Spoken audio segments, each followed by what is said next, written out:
Hello friends, welcome to Kalkuli creation vlogs. ನಾನಿವತ್ತು ನಿಮಗೆ ಒಂದು ಚಿಕನ್ ಸಾರು ಮಾಡುವಂತಹದ್ದು ತೋರಿಸ್ಕೊಡ್ತೀನಿ. ಕೋರಿ ರೊಟ್ಟಿಗೆಲ್ಲ ತುಂಬ ಚೆನ್ನಾಗಾಗುತ್ತೆ.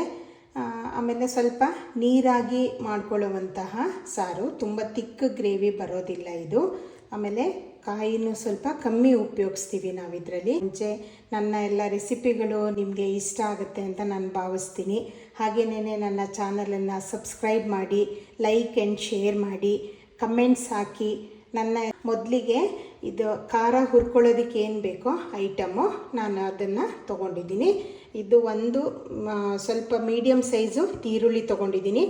ಒಂದು ಚಿಕ್ಕ ಟೊಮೆಟೊನ ಈ ರೀತಿ ಪೀಸ್ ಮಾಡಿ ಇಟ್ಕೊಂಡಿದ್ದೀನಿ. ನೀರುಳ್ಳಿಯನ್ನು ನೀವು ಹೇಗೆ ಬೇಕಿದ್ರೂ ಇದು ಮಾಡ್ಕೊಳ್ಬೋದು, ಯಾಕಂದರೆ ನಾವಿದು ಖಾರ ರುಬ್ಬೋದ್ರಿಂದ ಒಂದು ಮೀಡಿಯಮ್ ಸೈಜು ನೀರುಳ್ಳಿ ತೊಗೊಂಡಿದ್ದೀನಿ. ಆಮೇಲೆ 2 ಟೇಬಲ್ ಸ್ಪೂನಷ್ಟು ಧನಿಯಾ ಪೌಡರು, ಹಾಗೆ 2.5 ಟೇಬಲ್ ಸ್ಪೂನಷ್ಟು ಅಚ್ಕಾರದ ಪುಡಿ, ಆಮೇಲೆ 1/4 ಟೀ ಸ್ಪೂನಷ್ಟು ಗರಂ ಮಸಾಲ, ಹಾಗೆ ಮಾಡಿಕೊಂಡು ಒಂದು ಪಾತ್ರೆ ಇಟ್ಕೊಂಡು ಇದಕ್ಕೆ 2 ಟೇಬಲ್ ಸ್ಪೂನಷ್ಟು ಎಣ್ಣೆ ಹಾಕ್ಕೊಳ್ಳೋಣ. ಇವಾಗ ನೋಡಿ, ಇದು ಎಣ್ಣೆ ಬಿಸಿಯಾಗಿದೆ. ಇದಕ್ಕೆ ನಾವು ಹುರಿಯೋದಕ್ಕೆ ಹೆಚ್ಚಿಟ್ಕೊಂಡಿರುವಂತಹ ನೀರುಳ್ಳಿಯನ್ನು ಹಾಕ್ಕೊಳ್ಳೋಣ.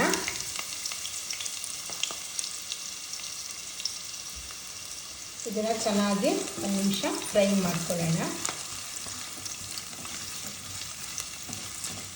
ಇದಕ್ಕೆ ಎಣ್ಣೆ ಏನು ತುಂಬ ಜಾಸ್ತಿ ಹಾಕ್ಕೊಳ್ಳೋದು ಬೇಡ, ಯಾಕಂದರೆ ಮತ್ತೆ ನಾವು ಒಗ್ಗರಣೆಗೆ ಎಣ್ಣೆ ಹಾಕಬೇಕಾಗಿರೋದ್ರಿಂದ ಇದಕ್ಕೆ ಸ್ವಲ್ಪ ಎಣ್ಣೆನ ಕಮ್ಮಿ ಹಾಕ್ಕೊಳ್ಳೋಣ.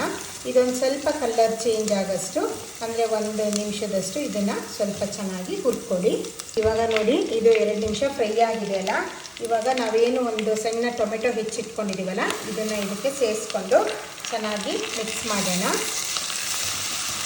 ಸ್ವಲ್ಪ ಟೊಮೆಟೊ ಚೆನ್ನಾಗಿ ಫ್ರೈ ಆಗಬೇಕು, ಇದರಲ್ಲಿ ಸ್ವಲ್ಪ ಅದು ಸಾಫ್ಟ್ ಆಗಬೇಕು, ಅಲ್ಲಿವರೆಗೆ ಇದನ್ನು ಫ್ರೈ ಮಾಡ್ಕೊಳ್ಳೋಣ. ಇವಾಗ ಟೊಮೆಟೊ ಹಾಕಿ ಒಂದು ಸ್ವಲ್ಪ ಫ್ರೈ ಆದ ತಕ್ಷಣ ಮೊದಲಿಗೆ ಅಚ್ಕಾರದ ಪುಡಿ ಏನಿದೆಯಲ್ಲ ಅದನ್ನು ಸೇರಿಸ್ಕೊಳ್ಳೋಣ. ನಾನಿಲ್ಲಿ 2 ಟೇಬಲ್ ಸ್ಪೂನಷ್ಟು ಅಚ್ಕಾರದ ಪುಡಿನ ತೊಗೊಂಡಿದ್ದೀನಿ.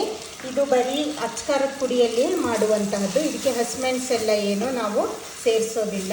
ಫ್ಲೇಮನ್ನು ಸ್ವಲ್ಪ ಲೋ ಅಲ್ಲಿ ಇಟ್ಕೊಳ್ಳಿ, ಫುಲ್ ಸಿಮ್ಮಲ್ಲೇ ಇಟ್ಕೊಂಡ್ರೂ ಆಗುತ್ತೆ. ನೋಡಿ, ಇದು ಚೆನ್ನಾಗಿ ಈ ರೀತಿ ಫ್ರೈ ಮಾಡ್ಕೊಳ್ಳಿ, ಆವಾಗ ಇದು ಕಲ್ಲರು ಚೆನ್ನಾಗಿ ಬರುತ್ತೆ. ಆಮೇಲೆ ಟೊಮೆಟೊನು ಈ ಖಾರದ ಪುಡಿ ಹಾಕಿದಾಗ ಚೆನ್ನಾಗಿ ಸಾಫ್ಟಾಗಿ ಇದಾಗುತ್ತೆ. ಈಗ ನೆಕ್ಸ್ಟು ನಾವೇನು 2 ಟೀ ಸ್ಪೂನಷ್ಟು ಧನಿಯಾ ಪೌಡ್ರ್ ಇಟ್ಕೊಂಡಿದ್ದೀವಲ್ಲ, ಇದನ್ನು ಇದಕ್ಕೆ ಸೇರಿಸ್ಕೊಳ್ಳೋಣ. ಆಮೇಲೆ 1/2 ಟೀ ಸ್ಪೂನಷ್ಟು ಕಾಳುಮೆಣಸಿನ ಪುಡಿ ಇಟ್ಕೊಂಡಿದ್ವಲ್ಲ ಅದು, ಇದನ್ನು 3 ಎಲ್ಲ ಹಾಕಿದ್ಮೇಲೆ ಚೆನ್ನಾಗಿ ಈ ರೀತಿ ಮಿಕ್ಸ್ ಮಾಡ್ಕೊಳ್ಳಿ. ಫುಲ್ಲು ಸಿಮ್ಮಲ್ಲೇ ಇಟ್ಕೊಳ್ಳಿ, ಇಲ್ಲಾಂದರೆ ಎಲ್ಲ ತಳ ಹಿಡ್ಕೊಂಡು ಕಹಿ ಬರುತ್ತೆ ಖಾರ. ಇವಾಗ ಇದಕ್ಕೆ ನಾವೇನು ತೆಂಗಿನ ತುರಿ ಇಟ್ಕೊಂಡಿದ್ದೀವಲ್ಲ ಇದನ್ನು ಸೇರಿಸ್ಕೊಂಡ್ಬಿಟ್ಟು ಚೆನ್ನಾಗಿ ಫ್ರೈ ಮಾಡಬೇಕು. ತೆಂಗಿನ ತುರಿ ಹಾಕಿದ್ಮೇಲೆ ಇದ್ರದ್ದು ಸ್ವಲ್ಪ ಘಮ ಬರುತ್ತೆ, ಅಲ್ಲಿವರೆಗೂ ಫ್ರೈ ಮಾಡಿ, ಆವಾಗ ನಿಮಗೆ ಟೇಸ್ಟು ಚೆನ್ನಾಗಿ ಬರುತ್ತೆ. ಇದು ನೋಡಿ ಈ ರೀತಿ. ಇವಾಗ ನೋಡಿ, ಇದು ಫ್ರೈ ಆಗಿದೆ ಚೆನ್ನಾಗಿ. 1-2 ಸೆಕೆಂಡು ಚೆನ್ನಾಗಿ ಹುರಿದ್ರೆ ಸಾಕಾಗುತ್ತೆ. ಇಲ್ಲಾಂದರೆ ಜಾಸ್ತಿ ಹೊತ್ತು ನೀವು ಬಿಟ್ಕೊಂಡ್ಬಿಟ್ರೆ ಇದು ತಳ ಎಲ್ಲ ಹಿಡ್ಕೊಳ್ಳೋಕೆ ಸ್ಟಾರ್ಟ್ ಆಗುತ್ತೆ. ಇವಾಗ ಸ್ಟವ್ ಆಫ್ ಮಾಡಿಕೊಂಡು ಇದಕ್ಕೆ ನಾವು 1/4 ಟೀ ಸ್ಪೂನಷ್ಟು ಏನು ಗರಂ ಮಸಾಲ ಪೌಡರ್ ಇಟ್ಕೊಂಡಿದ್ದೀವಲ್ಲ ಅದನ್ನು ಸೇರಿಸ್ಕೊಂಡ್ಬಿಟ್ಟು ಇದನ್ನು ಸ್ವಲ್ಪ ಹೊತ್ತು ತಣ್ಣಗಾಗೋದಕ್ಕೆ ಬಿಡೋಣ. ಆಮೇಲೆ ಇದನ್ನು ರುಬ್ಕೊಳ್ಬೇಕಾಗುತ್ತೆ. ಚೆನ್ನಾಗಿ ಇನ್ನೊಂದು ರೀತಿ ಮಿಕ್ಸ್ ಮಾಡ್ಕೊಳ್ಳಿ. ಮಿಕ್ಸ್ ಮಾಡ್ಕೊಂಡ್ಬಿಟ್ಟು ಸ್ವಲ್ಪ ತಣ್ಣಗಾಗೋದಕ್ಕೆ ಇಡೋಣ ಇದನ್ನು. ಇವಾಗ ನೋಡಿ, ಅದು ಮಸಾಲ ತಣ್ಣಗಾಗಿದೆಯಲ್ಲ, ಇದನ್ನು ಈ ರೀತಿ ನುಣ್ಣಗೆ ಪೇಸ್ಟ್ ಮಾಡ್ಕೊಳ್ಳಿ. ಚೆನ್ನಾಗಿ ಪೇಸ್ಟ್ ಆಗಬೇಕು, ಅದು ಫೈನ್ ಪೇಸ್ಟ್ ಆದ್ರೇ ಟೇಸ್ಟು ಚೆನ್ನಾಗಿ ಬರೋದು. ಇವಾಗ ನೋಡಿ, ಇಲ್ಲಿ 1/2 kg ಚಿಕನನ್ನು ನಾನು ಕ್ಲೀನ್ ಮಾಡಿ ಇಟ್ಕೊಂಡಿದ್ದೀನಿ. ಇದಕ್ಕೆ ಒಂದು ಮೀಡಿಯಮ್ ಸೈಜು ನೀರುಳ್ಳಿನ ಈ ರೀತಿ ಹೆಚ್ಚಿಟ್ಕೊಂಡಿದ್ದೀನಿ. ಹಾಗೆ ಒಂದು ಚಿಕ್ಕ ಟೊಮೆಟೊ, ಮತ್ತು ಇಲ್ಲಿ 1/2 ಟೀ ಸ್ಪೂನಷ್ಟು ಅರಿಶಿನ ಪುಡಿ, ಉಪ್ಪು ನಿಮಗೆ ರುಚಿಗೆ ಎಷ್ಟು ಬೇಕೋ ಅಷ್ಟು. ಆಮೇಲೆ ಇದು ನೋಡಿ, ಅನಾನಸ್ ಹೂವು ಅಂತ ಹೇಳ್ತಾರಲ್ಲ ಅದರದ್ದೊಂದು ಚಿಕ್ಕದಾದ ಚೂರು. ಆಮೇಲೆ ಇದು ಸ್ಟೋನ್ ಫ್ಲವರ್ ಅಂತ ಹೇಳ್ತಾರಲ್ಲ, ಕಲ್ಲು ಹೂವು ಅಂತ ಹೇಳಿಬಿಟ್ಟು ಅದರದ್ದು. ತುಂಬ ಜಾಸ್ತಿ ಹಾಕ್ಕೊಳ್ಬೇಡಿ, ಇದು ಸ್ವಲ್ಪ ಮಾತ್ರ ಹಾಕ್ಕೊಂಡ್ರೆ ಸಾಕಾಗುತ್ತೆ. ಆಮೇಲೆ ಇಲ್ಲಿ 1 ಟೇಬಲ್ ಸ್ಪೂನಷ್ಟು ಶುಂಠಿ ಮತ್ತು ಬೆಳ್ಳುಳ್ಳಿ ಪೇಸ್ಟು. ಇವಾಗ ನಾವು ಇದನ್ನು ಒಗ್ಗರಣೆ ಮಾಡ್ಕೊಳ್ಳೋಣ. Hello friends, welcome to Kalkuli creation vlogs. ನಾನಿವತ್ತು ಸಿಂಪಲ್ಲಾಗಿ ಒಂದು ಚಿಕನ್ ಐಟಮನ್ನು ತೋರಿಸ್ತಾ ಇದ್ದೀನಿ. ಇದಕ್ಕೆ ನಾವು ಚಿಕನ್ ಉಪ್ಪು ಸಾರು ಅಂತ ಹೇಳ್ತೀವಿ. ಇದು ಸ್ವಲ್ಪ ಉಪ್ಪುಪ್ಪಾಗಿರುವಂತಹ ಒಂದು ಗ್ರೇವಿ ರೀತಿಯ ಚಿಕನ್ ಐಟಮು. ಇದು ನಿಮಗೆ ದಿನಾನು ಕಾಯಿ ಹಾಕಿದ್ದು ತುಂಬ ಮಸಾಲ ಹಾಕಿರೋ ಸಾರುಗಳೆಲ್ಲ ತಿಂದು ಬೇಜಾರಾಗಿದ್ದರೆ ಸಿಂಪಲ್ಲಾಗಿ ತುಂಬ ಚೆನ್ನಾಗಿ ಟೇಸ್ಟ್ ಕೊಡುವಂತಹ ಒಂದು ಐಟಮ್ ಇದು. ನಿಮಗೆ ದಿನಾನು ಒಂದೇ ರೀತಿ ತಿಂದು ಬೇಜಾರಾಗಿರೋದ ಟೈಮಲ್ಲಿ ಈ ರೀತಿ ಒಂದು ಡಿಫ್ರೆಂಟ್ ಆಗಿರೋ ಒಂದು ರೆಸಿಪಿನ ಟ್ರೈ ಮಾಡಿ. ಹಾಗೆ ಫ್ರೆಂಡ್ಸ್, ನನ್ನ ಒಂದು ಈ ಥರ ಅಪರೂಪದ ಅಡುಗೆಗಳು ನಿಮ್ಗೆ ಇಷ್ಟ ಆಗುತ್ತೆ ಅಂತ ನಾನು ಅಂದ್ಕೊಂಡಿದ್ದೀನಿ. ಹಾಗೆ ಎಲ್ಲರೂ ನನ್ನ ಚಾನಲನ್ನು ಸಬ್ಸ್ಕ್ರೈಬ್ ಮಾಡಿ, ಲೈಕ್ ಆ್ಯಂಡ್ ಶೇರ್ ಮಾಡಿ, ಕಮೆಂಟ್ಸ್ ಹಾಕಿ. ನನ್ನ ಎಲ್ಲ ರೆಸಿಪಿಗಳು ನಿಮಗೆ ಹೇಗೆ ಅನಿಸುತ್ತೆ ಇದೇ ರೀತಿ ನನಗೆ ಸಪೋರ್ಟ್ ಮಾಡಿ ಎಲ್ಲ ಫ್ರೆಂಡ್ಸ್. ಹಾಗೆ ನೋಡಿ, ಇವಾಗ ನಾನು ಏನೇನು ಐಟಮ್ ತೊಗೊಂಡಿದ್ದೀನಿ ಅಂತ ತೋರಿಸ್ತೀನಿ. ಮೊದಲಿಗೆ ಇಲ್ಲಿ ನಾನು ಅರ್ಧ kg ಚಿಕನ್ ತೊಗೊಂಡಿದ್ದೀನಿ. ಇದು ಸ್ಕಿನ್ ಔಟ್ ಆಗಿರೋ ಅಂಥದ್ದು, ಆಮೇಲೆ ವಿತ್ ಬೋನ್ ತೊಗೊಂಡಿರೋದು. ಇದನ್ನು ಕ್ಲೀನ್ ಮಾಡಿ ಇಟ್ಕೊಂಡಿದ್ದೀನಿ. ಹಾಗೆ ಇಲ್ಲಿ ಮೀಡಿಯಮ್ ಸೈಜು 2 ನೀರುಳ್ಳಿನ ಈ ರೀತಿ ಹೆಚ್ಚಿಟ್ಕೊಂಡಿದ್ದೀನಿ. 2 ಹಸಿಮೆಣಸು ತೊಗೊಂಡಿದ್ದೀನಿ. ಹಸಿಮೆಣಸು ಬೇಡ ಅಂದರೆ ನೀವು ಇದನ್ನು ಸ್ಕಿಪ್ ಮಾಡ್ಬೋದು. ಹಾಗೆ ಇಲ್ಲಿ 1 ಟೀ ಸ್ಪೂನಷ್ಟು ಉಪ್ಪು ತೊಗೊಂಡಿದ್ದೀನಿ. ಅರ್ಧ ಟೀ ಸ್ಪೂನಷ್ಟು ಅರಿಶಿನ ಪೌಡರ್ ತೊಗೊಂಡಿದ್ದೀನಿ. ಆಮೇಲೆ ಇಲ್ಲಿ 2 ಟೀ ಸ್ಪೂನಷ್ಟು ಬೆಳ್ಳುಳ್ಳಿನ ಸ್ವಲ್ಪ ಕ್ರಷ್ ಇರೋ ಅಂಥದ್ದು, ಫೈನ್ ಪೇಸ್ಟ್ ಅಲ್ಲ, ಕ್ರಷ್ ಇರೋ ಅಂಥದ್ದು ತೊಗೊಂಡಿದ್ದೀನಿ. 1 ಟೀ ಸ್ಪೂನಷ್ಟು ಶುಂಠಿ ಪೇಸ್ಟನ್ನು ತೊಗೊಂಡಿದ್ದೀನಿ. ಇದು ಬೆಳ್ಳುಳ್ಳಿ ಯಾಕೆ ಸ್ವಲ್ಪ ಕ್ರಷ್ ಇರೋ ಅಂಥದ್ದು ತೊಗೊಂಡಿದ್ದೀನಿ ಅಂದರೆ ಅದು ತುಂಬ ಒಂಥರ ಕಾಳು ಸಿಕ್ಕುತ್ತಲ್ಲ ತಿನ್ನಬೇಕಾದ್ರೆ, ಅದು ತುಂಬ ಚೆಂದ ಅಂತ ಅನಿಸುತ್ತೆ. ನಮಗೆ ಯೂಶ್ವಲಿ ಇದೇ ರೀತಿ ಇಷ್ಟ ಆಗುತ್ತೆ. ನಿಮ್ಗೆ ಆ ರೀತಿ ಕ್ರಷ್ ಬೇಡ ಅಂತಾದರೆ ನೀವು ಫೈನ್ ಪೇಸ್ಟ್ ಹಾಕ್ಕೊಳ್ಬೋದು. ನಾನಿಲ್ಲಿ ಬೆಳ್ಳುಳ್ಳಿನ ಸ್ವಲ್ಪ ಜಾಸ್ತಿ ಕ್ವಾಂಟಿಟಿ ತೊಗೊಂಡಿದ್ದೀನಿ. ಆಮೇಲೆ 2 ಟೀ ಸ್ಪೂನಷ್ಟು ಧನಿಯಾ ಪೌಡರ್ ತೊಗೊಂಡಿದ್ದೀನಿ. ಹಾಗೆ ಇಲ್ಲಿ 2.5 ಟೀ ಸ್ಪೂನಷ್ಟು ನಾನು ಇದು ಕಾಳುಮೆಣಸು ಪುಡಿನ ತೊಗೊಂಡಿದ್ದೀನಿ. ಇದು ಮೇಯ್ನು ಇದಕ್ಕೆ ಕಾಳುಮೆಣಸು ಪೌಡ್ರೆ, ಸ್ವಲ್ಪ ಅದು ಖಾರ ಇರೋ ಅಂಥದ್ದು. ಹಾಗಾಗಿ ಇದು ಸ್ವಲ್ಪ ಕ್ವಾಂಟಿಟಿ ಜಾಸ್ತಿ ತೊಗೊಳ್ತಾ ಇದ್ದೀವಿ. ಇದು ನಾವು ಮನೆಯಲ್ಲೇ ಮಾಡ್ಕೊಳೋಂಥ ಪೆಪ್ಪರ್ ಪೌಡರು. ನೋಡಿ, ಇದರಲ್ಲಿ ಹಸಿಮೆಣಸು ಬೇಡ ಅಂದರೆ ನೀವು ಸ್ಕಿಪ್ ಮಾಡ್ಕೊಳ್ಬೋದು. ಹಾಗೇನೇ ಕಾಳುಮೆಣಸು ಅಷ್ಟೇ, ಕ್ವಾಂಟಿಟಿ ನೀವು ಸ್ವಲ್ಪ ಜಾಸ್ತಿ ಮಾಡ್ಕೊಳ್ಬೇಕಾಗತ್ತೆ. ನಾನು ರುಚಿಗಾಗಿ 2 ಹಸಿಮೆಣಸನ್ನು ತಗೊಂಡಿದ್ದೀನಿ. ಇವಾಗ ಇದನ್ನು ಹೇಗೆ ಮಾಡೋದು ಅಂತ ತೋರಿಸ್ಕೊಡ್ತೀನಿ. ಇವಾಗ ನೋಡಿ, ಇವಾಗ ಸೇಮ್ ಅದೇ ಪಾತ್ರೆನ ಬಿಸಿಗಿಟ್ಕೊಂಡ್ಬಿಟ್ಟು ನಾನಿಲ್ಲಿ 1 ಟೇಬಲ್ ಸ್ಪೂನಷ್ಟು ಎಣ್ಣೆ ಬಿಸಿಗಿಟ್ಕೊಂಡಿದ್ದೀನಿ. ಮೊದಲಿಗೆ ಈ ಕಲ್ಲು ಹೂವು ಮತ್ತು ಅನಾನಸ್ ಹೂವು ಇದೆಯಲ್ಲ, ಇದನ್ನು ಹಾಕ್ಕೊಳ್ಳೋಣ. ಅದು ಹಾಕ್ಕೊಂಡ್ಬಿಟ್ಟು ನೆಕ್ಸ್ಟು ಅದಕ್ಕೆ ನೀರುಳ್ಳಿಯನ್ನು ಸೇರಿಸ್ಕೊಳ್ಳೋಣ. ಏನು ಹೆಚ್ಚಿಟ್ಕೊಂಡಿದ್ದೀವಲ್ಲ ಆ ನೀರುಳ್ಳಿ ಹಾಕ್ಕೊಳ್ಳೋಣ. ಹಾಕ್ಕೊಂಡ್ಬಿಟ್ಟು ಅದನ್ನು ಚೆನ್ನಾಗಿ ಫ್ರೈ ಮಾಡಬೇಕು. ಈ ಅನಾನಸ್ ಹೂವು ಮತ್ತು ಕಲ್ಲು ಹೂವು ಸೇರಿಸೋದ್ರಿಂದ ನಿಮಗೆ ಚೆನ್ನಾಗಿ ಫ್ಲೇವರ್ ಕೊಡುತ್ತೆ. ಆಮೇಲೆ ತುಂಬ ಜಾಸ್ತಿ ಹಾಕ್ಕೊಳ್ಬೇಡಿ, ಅದೊಂಥರ ಮಸಾಲ ಜಾಸ್ತಿ ಅಂತ ಅನಿಸುತ್ತೆ. ಅದು ನೀರುಳ್ಳಿ 1-2 ನಿಮಿಷ ಚೆನ್ನಾಗಿ ಫ್ರೈ ಆಗಲಿ.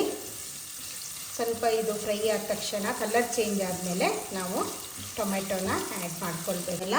ಈ ಟೈಮಲ್ಲಿ ನಾವು ಟೊಮೆಟೊ ಹಾಕ್ಕೊಳ್ಳೋಣ. ನೀರುಳ್ಳಿ ಕಲರ್ ಚೇಂಜ್ ಆದ ತಕ್ಷಣ ನಾವು ಅದಕ್ಕೆ ಟೊಮೆಟೊ ಸೇರಿಸ್ಕೊಳ್ಳೋಣ. ಇವಾಗ ಟೊಮೆಟೊ ಸ್ವಲ್ಪ ಸಾಫ್ಟ್ ಆಗಿದೆಯಲ್ಲ, ಇವಾಗ ನಾವು ಚಿಕನ್ನೆಲ್ಲ ಆ್ಯಡ್ ಮಾಡ್ಕೊಳ್ಳೋಣ.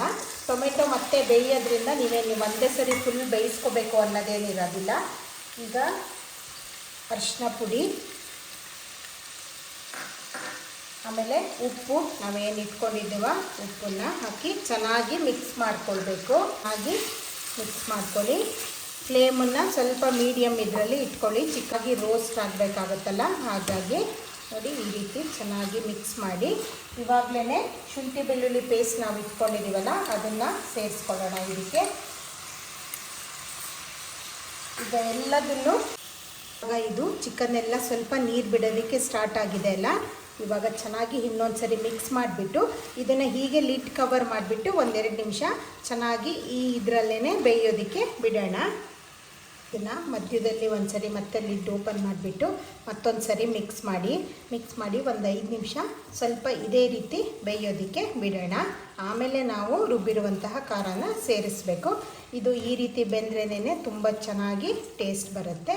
ಸ್ವಲ್ಪ ಮೀಡಿಯಮ್ ಫ್ಲೇಮಲ್ಲಿ ಇಟ್ಟಿರಿ, ಚೆನ್ನಾಗಿದೆ. ತಳ ಮಾತ್ರ ಇಟ್ಕೊಳ್ದೇ ಇದ್ದಂಗೆ ನೀವು ಅವಾಗವಾಗ ತಿರುಗಿಸ್ಕೊಳ್ತಾ ಇರಿ. ನೋಡಿ 5 ನಿಮಿಷ ಆಗಿದೆ. ಇವಾಗ ಮತ್ತೊಂದು ಸರಿ ಮಿಕ್ಸ್ ಮಾಡಿಕೊಂಡು ಇದಕ್ಕೆ ನಾವು ರುಬ್ಬಿರುವಂತಹ ಮಸಾಲಾನ ಸೇರಿಸ್ಕೊಳ್ಳೋಣ.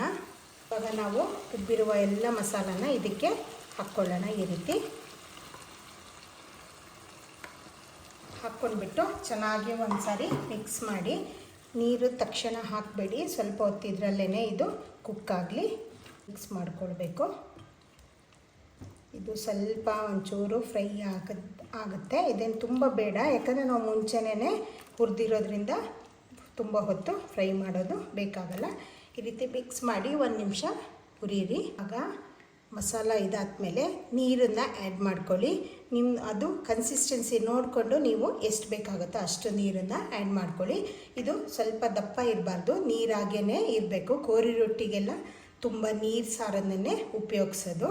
ಈ ರೀತಿ ನೋಡಿ, ಇದು ಸ್ವಲ್ಪ ದಪ್ಪ ಇದೆ. ಇನ್ನೂ ಒಂದು ಸ್ವಲ್ಪ ನೀರನ್ನು ಆ್ಯಡ್ ಮಾಡ್ಕೊಂಡ್ಬೇಡ. ಇದು ಕೋರಿ ರೊಟ್ಟಿಗೆ ಸಾರನ್ನು ಜಾಸ್ತಿ ಬೇಕಾಗುತ್ತೆ, ಹಾಗಾಗಿ ನೀರು ಸಾರೇ ಅದಕ್ಕೆ ತುಂಬ ಚೆನ್ನಾಗಾಗುತ್ತೆ.